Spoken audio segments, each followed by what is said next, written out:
Greetings all, and welcome to Lucas Sprues. In today's video we're going to be doing an inbox review for the kit which won the recent poll for what you wanted to see next, and that is the Hasegawa 1/72nd scale Junkers Ju-88 A-4. So without further ado, let's get into it. So as usual with my inbox reviews, we'll start out by having a look at the box, followed by the instructions to see how this kit goes together, and then we'll have a closer look at the plastic parts, and finally the decals. This kit was originally issued in 2006, but the most recent reissuing of it occurred in 2016, which is roughly when this one would have been made. On the front here, we just have the usual Hasegawa style titles with a large white section here, and then we have a nice painted looking image of a fleet of Ju-88s flying through the cloudy skies. They're all part of the KG-51 squadron, which had the Edelweiss flower as its symbol, which you can see painted on the nose there. And we've got the artist's signature in the corner here, and the symbol on the tail has been censored. Looking pretty nice, a very simple looking style of box art without too much action, but it does look pretty good. Then on the bottom here we have the titles and a few warnings in English saying that it contains parts for only one model and that paint and glues are not included, and English instructions are. Then on the sides here, just a repeat of the box art. On the top here, more titles, and then we have a nice picture of the finished model. We've got a few details about the size of the model. So the length is 199mm with a wingspan of 279mm, and 158 parts are included. And in the corner here we have a barcode, and this one has the original price tag from when I bought it. So originally this kit would have been about 65 Australian dollars, which is pretty decent for a medium bomber, especially one with nice details, as you'll see in a moment. Although I did get it on sale, so I believe I paid a little bit closer to around 50, which is even better. So that's the box pretty much out of the way. It's pretty typical in terms of Hasegawa style and is rather simple, but it looks pretty nice in my opinion. So next we'll have a look at the instructions, and unfortunately I've managed to misplace the original instructions. Fortunately, however, if you go on ScaleMate, you can download the instructions for this kit and many others, and so I've downloaded it and printed it out so we can have a look. So it would have originally been in a large fold-out format, which is not my favourite. However, when I've printed it, I've been able to put it into a booklet, which I much prefer since I have a rather small workbench. On the front of the instructions, you get the typical picture of a finished model with a few close-up shots, as well as a bit of history and some technical specifications about the Ju-88 A-4. Opening up the instructions, we have a key up here for the different steps that you may have to do during the construction of this kit, along with a nice sprue map, and there's quite a lot of sprues really for a kit of this size, although the majority of them only have a couple of parts. Some in fact only have one, as you can see with M, but we've got A with the main wings and the fuselage, B with a few little wing sections and what looks like the ailerons or some flaps, D with the tail, C with looks like all of the landing gear struts and a little bit of the engine, two sets of E with wheel halves and some armament, P1, which I believe are some polycaps for the propellers, CA, which looks like a bunch of clear parts, along with CB, which is more clear parts, M, which is the propellers, which you get two sets of, L, which you get two sets of as well, and that looks like the pylons for the carrying the bombs, K, which has the engine cowling details, and it looks like a little bit of interior detailing as well, perhaps, and you get two of them. J with a couple of smaller parts here, and I believe the exhausts, which you get two of. F, which are the elevators. Q, which looks like the main interior and the forward section of the aircraft's fuselage. And finally, two more sets of C, CC and CE, which are more transparencies, and T, which looks like a bulkhead for the engine. So quite a lot of sprues to keep track of. I've missed R here, which looks like the dive brakes, and then two sets of X, which are the bombs. So quite a lot of sprues to keep track of there. Then we have a color guide here. So we have the white squares with a number indicate Aquas hobby colors, while apparently the black square with the number indicates Mr. Color colors. So you've also got a Japanese and an English plain name for each of the colors. So might have to do a little bit of converting, as I don't use the Mr. Colors range, although I'm sure a few people do. It should be easy enough though to convert to Tamiya Vallejo or AK Interactive, since those are the main brands I use, particularly AK for the German colours. But fortunately they've also got the RLM codes, so you can figure out which colours you need based off of that, and they should be quite accurate. Then we start with the assembly on page 3 here, with looks like the interior, starting off with a bit of painting, as well as adding some decals for the sidewall detail, and it looks like there's a few holes that have to get drilled out. Then we have a bit of assembly for the cockpit floor here, with looks like different options for the pilot seats. We've got the rear gunner's seat here with a little headrest, along with his radio equipment. A set of rudder pedals for the left and right, just in front of the pilot there, along with a control stick. Looks like the bomb sight here, which goes onto that little piece of floor section there, along with a little bit more of engine controls on the sidewalls, and a folded up seat for the navigator slash bombardier. Then moving on, you assemble the fuselage front section halves and add this little roof piece onto it, and then you can join the two fuselage halves once you've added the tail wheel, which also requires a little bit of assembly, along with some wing roots here for lining up the wing parts, and a little antenna system here which has a decal for some added detail. So quite a fair bit of assembly to do. Got to keep an eye out for all those little sub-assemblies as you're going. But it is nicely laid out, and I do like that with the cockpit you have all of these guides for the colours and the decals there. Leaving behind the fuselage, you then move on to the engines, which have a front radiator piece here, plus looks like two halves for the front of the cowling, along with a little set of cow flaps. For the propeller, you have a polycap, which means rather than using a sort of pin system like most other kits, you can leave the propellers off, and you don't have to fiddle around and try and get washers to line up. Instead, you just stick that polycap in, and as soon as you want to add the propeller, you can slide it in and it will grip quite nicely. So I think that's a pretty cool feature. It definitely is easier to line up and means the propellers will still rotate, and you can leave them off for a fair bit of the build, which is always good. Then you have the main section of the engine here, or the cowling for it, with two halves for that, along with two different options for exhausts. Either the usual exhaust system, which has, interestingly, 6 exhaust stubs coming out of the engine cowling, or this one with what looks like a flame dampener for nighttime operations, which is pretty cool. Then you assemble the wings here with two halves for the upper and lower section, along with a little insert piece here for the landing gear bay, and a front section here for the cowling to attach to. And for the A4 you have these slightly longer wingtips, which get added in. I believe the A1 had a shorter span wings, so they've probably done it like that so that if they do an A1 they can have a different set of wingtips for it. You've also got this little assembly here, which I believe is a landing light for the left side of the aircraft's wing. Then we've got some holes as well to drill out for the underside of the wings, for adding what looks like the dive brakes on the outer part of the wing, and then 2 pylons for the inside there. Once you've assembled the wings, then you can slide them onto the wing spar joints there to the fuselage, and then you can add the 2 engine cowlings onto the front of the wings. And for the rear section here, you have 2 halves for the tail and 2 halves for each of the horizontal stabilizers, which once they're joined can then get attached to the fuselage. Moving on to the finer details, we have a separate 2 pieces here for the bomb bay section and the rear part of the fuselage.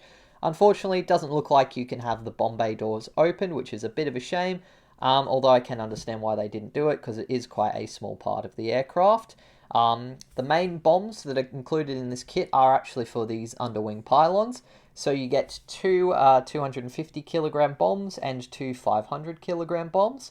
Looks like quite a fiddly little bit of assembly there with the various fins and joining pieces for these parts, so that might be a little bit tricky. You've also got a few decals for them, but once you've assembled those, you can then attach them onto the pylons using these 4 little pieces, and then attaching that to the pylon itself, and they fit onto the inboard part of both wings. Next, we have the main gear assembly, although it doesn't say that you have the option to have the landing gear retracted. I'm sure if you wanted to, you could leave these out and just glue the landing gear bay doors shut.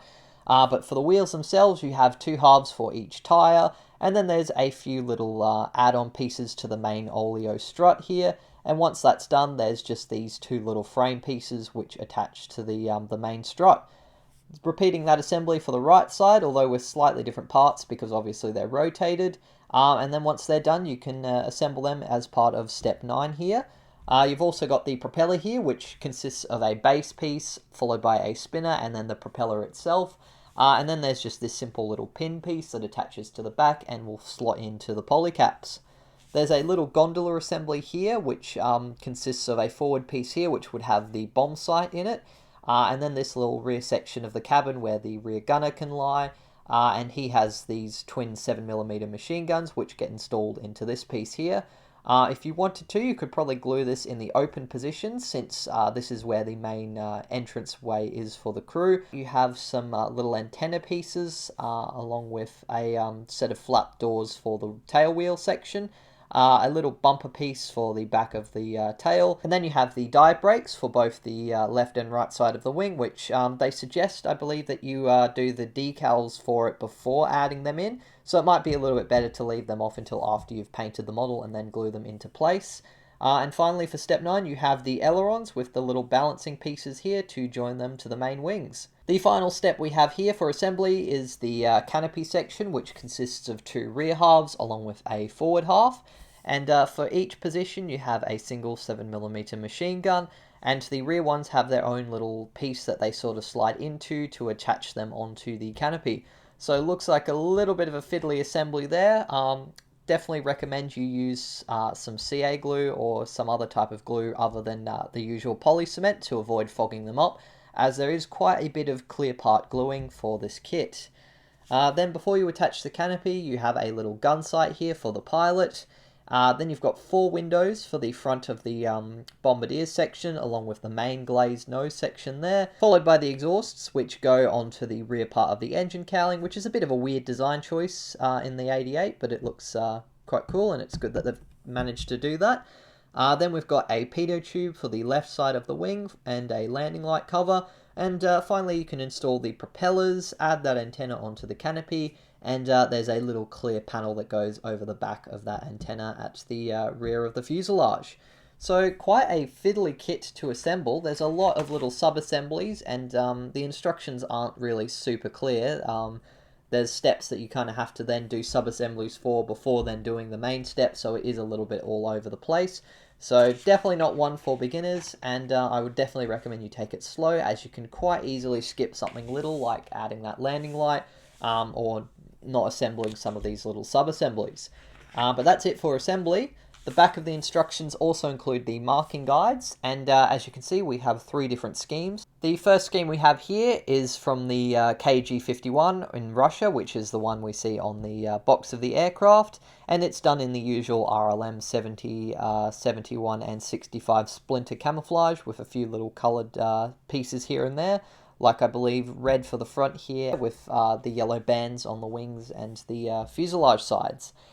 This would have been fold out, so as you can see it's slightly cropped at the edges there, but it would blend seamlessly into this section, which shows the top and the lower for each camouflage. The next scheme we have here is from Werner Bombach, which I believe was quite a famous pilot of the Ju-88, and it's from KG-30 based in Norway in November of 1941. And as you can see, it's done in the same camouflage pattern, although it looks like the crosses have been sprayed over with another colour, and there's a few boat kill markings on the tail there. So a little bit different, and I believe, as I mentioned, he is quite a famous pilot. Then we have finally the most interesting scheme, I reckon, here, which is from KGR 106, and it is actually in a night-based or night bomber camouflage with a black underside, and as you can see, it's got those flame exhaust dampeners on the sides of the cowling there. So you do have a little bit of variety in terms of the 88's service history. You've got a bit of its service on the Eastern Front, a bit of it in the Western Front with Norway, and an example of a night bomber. So quite a nice variety, I reckon. I do believe Hasegawa have reissued this kit a few different times and have included some other markings, but it seems like you have quite a nice selection for this kit in particular, and I'm sure you can find some aftermarket ones if you want to do a more particular 88 from another unit. Because I've had this kit for a little while, I've actually previously opened it, so all of the parts are out of their plastic bags, although from memory they all came in individual bags for each set of sprues. So I'll open it up and sort out the sprues because there is quite a lot of them. So I have all of the sprues roughly sorted out. One interesting thing is that although on the sprue map you have lots of small looking individual sprues, a lot of these sprues are actually joined together. Although they do all have clear identifiers for which sprue they are. You can see that this one is M, which is the propeller. It's then attached to Sprue J and looks like K and L. So I'll start off by having a look at the fuselage halves, which are just here, along with the wings. And as you can see, it is all quite a modern design with some recessed panel lines for everything. You've got nice recessed detailing on the fuselage halves here, and a few little access hatches, and some very nice solid joining points for the tail and the horizontal stabilizer, which looks pretty good. For the wings here, we have recessed details along with a few little raised parts here and there where appropriate. The panel lines themselves don't really come with any riveting detail, although these little access hatches here do, which all look pretty nice. The left wing is pretty much identical to the right wing here, other than having the hole here for the landing light and the pitot tube to go into. Same story for the fuselage side here, although there are some extra access hatches here and there. Looks like we've got the center wing roots for the wings to attach to through the fuselage, and some little guide marks there for them to fit to. The tail wheel landing gear bay door, which as you can see there is a few little sink marks on the inside, but on the outside it looks pretty good. The underside of the wings, interestingly, do have a bit of recessed riveting detail. A bit like a lot of the BF-109 kits I've looked at, there's no recessed riveting on the top, but there is on the bottom, which I think is a little bit odd. Either way, you've got some nice ones on the underside here, and all of those access hatches, which all look pretty good. The detail itself is quite shallow, although it's not really too bad. I don't think it's going to get lost in a few layers of paint. And the recessed areas here for the flaps are a little bit thicker and more defined, which is good. We've got a little Hasegawa logo here, which is raised, which is kind of cool. Might be able to do something with that if you're using it as a display stand or something. Then we've got this little bumper piece here for the tail, which doesn't have an awful lot of detail to it, but it looks like it's quite cleanly molded. And we have the little antenna that goes in between the fuselage halves, which consists of some raised details around a sort of circle, which looks, pretty accurate. I think it's pretty cool that they've done the antenna system for the 88 in this way. I know with the Italeri kit it is just a decal, which definitely doesn't look as good as this, especially with the clear piece that then goes over the top of it. But you can see the little part here which it slots into on the fuselage halves. And it's also worth pointing out for the fuselage halves that there is still some recessed panel lines on the upper surface, although they are a little bit fainter than the side details here because of where they're positioned. They still look alright. On the inside, there's a few holes here to help line up where you drill stuff for the wings. A few guiding marks here for the ribs for the wings, which are also really handy. And for the inside of the fuselage halves, the cockpit section is actually a separate part. But there is a bit of raised ribbing and detailing for the inside of the tail wheel bay. Jumping a little bit out of order, we have Sprue Q here, which consists of the cockpit and looks like the bomb bay details, as well as that rear section of the fuselage. For the front nose section of the fuselage, you get two halves, and they have recessed detailing with quite a lot of recessed riveting detail, which looks pretty good. Bit of a shame the rest of the kit doesn't have nice rivets, although this area is probably a little bit more defined. On the inside, we have some raised detailing for the cockpit. As you can see, there's a bit of ribbing, and there's also some nice switches and a few instrument details, which look really quite good. On the other side here, same story. You've got a fuse box here and some nice raised ribbing and various controls here for the bombardier and the pilot. And also some nice recessed details on the outside. Interestingly, the left side has all of those rivets, but the right side doesn't, so that's a little bit of a quirk there. I have to have a look at some pictures of the real aircraft to see if that's how it looks, but that is a bit of an interesting design for this kit. Got a few little joining pieces here and there for various parts that all look quite cleanly molded. There are a few spots that have some flashing on them, but nothing too major that can't be cleaned up. Then we've got quite a large number of seats with a little bit of flashing and imperfections on them, but nothing too bad. So these three are for the pilot, I believe, with this one for the rear gunner there. Got some more fine details for the cockpit, including the yoke, looks like the headrest for the rear gunner, the bomb sight, and a few little switches and engine controls. Plus we've got that spare seat for the navigator. Then we've got the fuselage bomb section, I believe, with the bomb bay doors moulded here, and some interesting vents and recessed riveting detailing on the front section of it there. And it looks like a further section further back for the fuselage, with a little hole there for the antenna to come out of. Finally, we have the cockpit floor, the radio stack, and the main instrument panel. Looks like that's a little ejector pin that has to get cut off, although I do believe some Ju-88s had a compass in that position, but yeah, it doesn't appear to be one for this kit. Although the raised details on these are pretty nice, they will definitely benefit from some decals. But yeah, looking pretty good, and for the most part, I do like the sidewall details there with all the engine controls, although it would have been nice if there were some larger control handles for the throttles. I'm sure you can add those in quite easily later.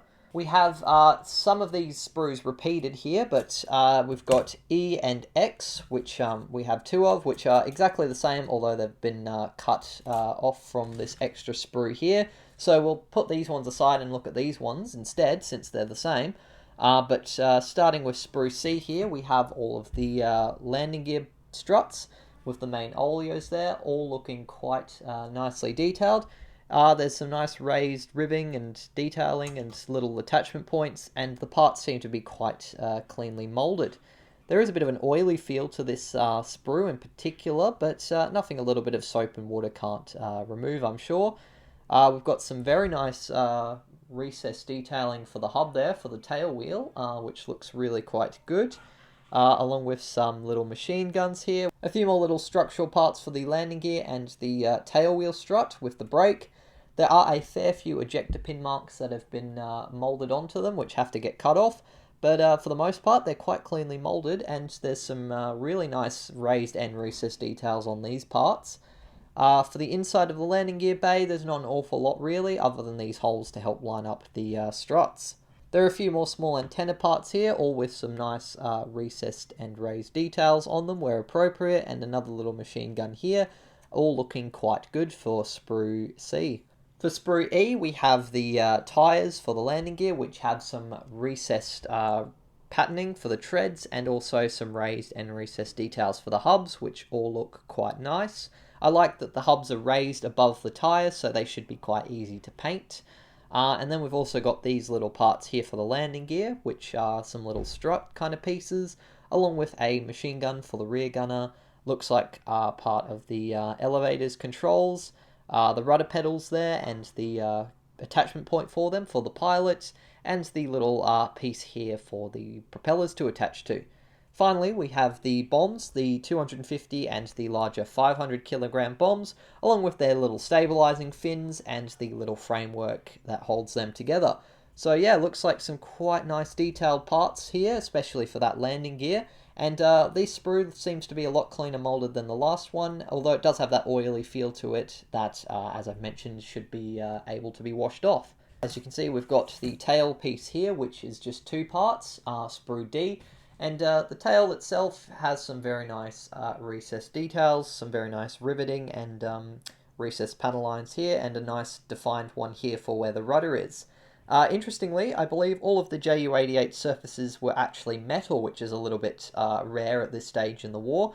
Most aircraft, especially of this size, seem to have fabric ones, but not the 88. It is pretty much all metal, which is pretty cool. And I do like all of these little details on the rudder trim tab there, with that little control linkage there, and that little raised part here. All of it looks pretty good, and yeah, quite happy with those parts. PS, no, Sprue R. I don't know why it's got PS on it, but we have, yeah, Sprue R here contains the dive brakes.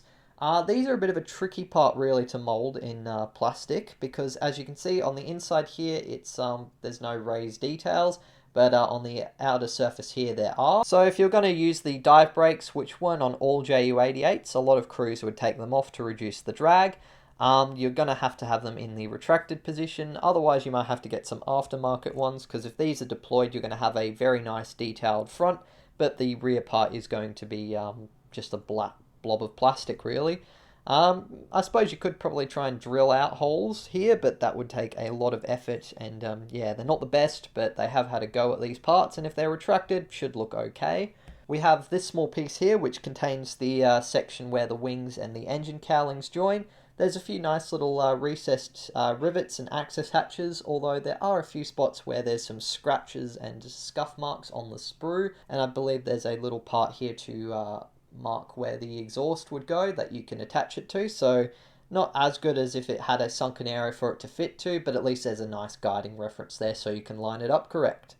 Finally, we have Sprues F and I believe that is B. These are the horizontal stabilizers with some very nice recessed riveting and panel line details, with a larger recess here for where the elevator is, and some very nice depth added to where the control linkages are, which all look pretty good.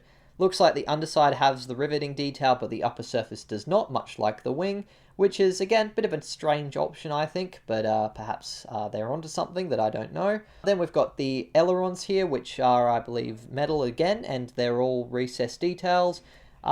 There's a few little bits on the underside here, like the, again, a little trim tab here with a control linkage and some access hatches, plus these little guide holes to help line up some of the attachment points. And finally, we have the two outer parts for the wings, again with some nice recessed panel lines and a few little rivets on the upper surface, along with a raised bump there for the nav lights on the wingtips. And on the underside, a lot more riveting details and a rather large section here for the ailerons to fit into. So yeah, detail looks pretty good. There's a few spots that will need to be cleaned up, as I've mentioned, but for the most part, these ones look pretty good. We also have a set of 2 polycaps, which is handy because if you lose these 2 or have a need for more polycaps, you will have some spare ones. So they basically fit in behind the engine cowling, and the propeller then fits snugly to those so that the prop can still rotate and you don't have to worry about accidentally gluing anything together and stuffing that function up. The last sprue that we get in this kit contains all of the clear ones, and as you can see, there's several different sections with CA, CB, CC, and CE included. Obviously, for different versions of this kit, you'd get different clear parts. But these ones include the main canopy sections there for the pilot, along with the 2 rear side halves for it, the gondola piece here for the underside, and there's a rather strange clear antenna piece here, I believe, along with, looks like a light cover, the covers here for the gunner positions, the front section of the gondola and the bombardier's glazed nose section, and the cover for the antenna on the fuselage, and 2 different gun sight options. So the clear parts themselves are a little bit thick, but honestly I've seen way worse. Unfortunately, the panels for all of the glass or the framework is rather faint. I believe they're just a thin raised line, so that makes masking and also painting by hand rather tricky. So if you can get a masking kit for this kit, or masking set for this one, I would probably recommend that. Unfortunately, there's also a few spots that have scratches, like if you can see on the gondola, there's a rather nasty hairline scratch on that, and a few other marks here and there, so not the cleanest, but honestly, for the parts that have such a large amount of curve to them, the distortion's not really that bad, and yeah, they are quite nice and transparent, and I have definitely seen much worse transparencies, especially considering how complicated the Ju-88's windows are. So on the whole, pretty happy with these ones as well, and I'm sure with careful painting and perhaps even a little bit of deluxe materials looks like glass, you can get a pretty fantastic result out of these. The last thing to have a look at here are the decals, and honestly they all look pretty fantastic. There aren't an awful lot of finer stencil markings for this kit, and I believe it may be missing the walkway markings that would have been present on some 88s, but you have a lot of the other finer details like the fuel and oil placards, along with the details here for the bombs, and also some yellow markings for, I believe, the bombs as well, and some little don't walk sections for the wings. Got a fair few decals for the interior, although I reckon I'll end up just painting mine because there's a lot of nice raised details to dry brush. And then obviously you've got all of your squadron codes and the Luftwaffe roundels, and you also have these rather cool looking airbrushed over markings for, I believe, the Norwegian scheme. So I believe you apply these and then add them over the top, and it makes it look like the crew have applied a bit of black over it in the field for whatever reason, to reduce its visibility probably. And then we have the rather large number of kills on Werner Bombach's Ju-88, along with the markings for the different squadrons. I don't have too many issues that I know of with Hasegawa decals, other than perhaps they silver a little bit, but with a gloss coat that should be avoided. We've also got the yellow fuselage band marking, which I probably won't use because I prefer to hand paint those, and we have the little antenna details for the inside part there. So yeah, decals look pretty good. I've got my hand over them because I don't really want to show them and get in trouble with YouTube, but you do get 3 sets of the tail marking. One of them is black with a white outline, another is just a white outline stencil, and then the last one is black. So obviously Japanese laws for printing it are a little bit less stringent. Personally, I'm not going to use them because not only am I going to make a video of doing this kit eventually, but I may use it for stop motions in the future as well, and I don't want to have it displayed and get in trouble with YouTube. And personally, I have no issue with not applying it onto a model and leaving it out, although I'm sure a lot of people do. But personally for me, because of the way I'm using my models, it's not a good idea, and I personally don't like the symbol, so I'm going to leave it off my planes. Even if it is ignoring a part of history that shouldn't be ignored, that's just my personal opinion with my kits. But it's good you've got the option there if you so wish to add them. So that pretty much wraps up the Hasegawa Junkers Ju-88 A-4. It's a pretty fantastic kit, as you can see, with some very nice recessed details, good cockpit details, and it's nice that they've included the options for the bombs and some very nice decals. There do appear to be a few spots where there are some scratches. I don't believe that would be from this kit not having the parts in the plastic bag, but it is a possibility. But there are definitely some flashing marks and points that would have been part of the moulding, which aren't the best, but it's definitely not the worst that I've seen. In fact, I'd say the Hasegawa kit is probably one of the best Ju-88s available in 1/72nd scale. I do believe that Zvezda and Revell have both done a more recent tooling of this kit. However, obviously, the Zvezda one, morally questionable to buy it, and it's probably not available in the first place. And as for Revell, I haven't seen their more recent 88, although I do believe it is quite a good one as well. Perhaps one day I will, and if I do, I definitely will compare it to this one. But compared to the other one I've done, which is the Italeri kit, which had raised rivet lines and details, this is definitely a massive step up. Probably wouldn't recommend it for beginners, as there's quite a lot of fiddly parts and a lot of sub-assemblies that are a bit confusing. But if you've got a bit of experience, and like me, you're a bit of a fan of the German twin-engine designs, then this is a pretty fantastic kit to go with. Thank you very much for watching this video. I do hope you enjoyed it and got something out of it. If you did, please be sure to leave a like and also subscribe to my channel. If you have any questions or any suggestions for future videos, leave it down in the comments section below. And as always, a massive thank you to my wonderful patrons for helping me fund buying not only the kits, but also the products that I use to make them. I'll leave a link in the description to my Patreon page if you want to join up. Not only do you get early access to videos that are also ad-free, but there's also some discounts on my cult shop. Thanks again for watching this one, and until the next video, as always, take care and model on.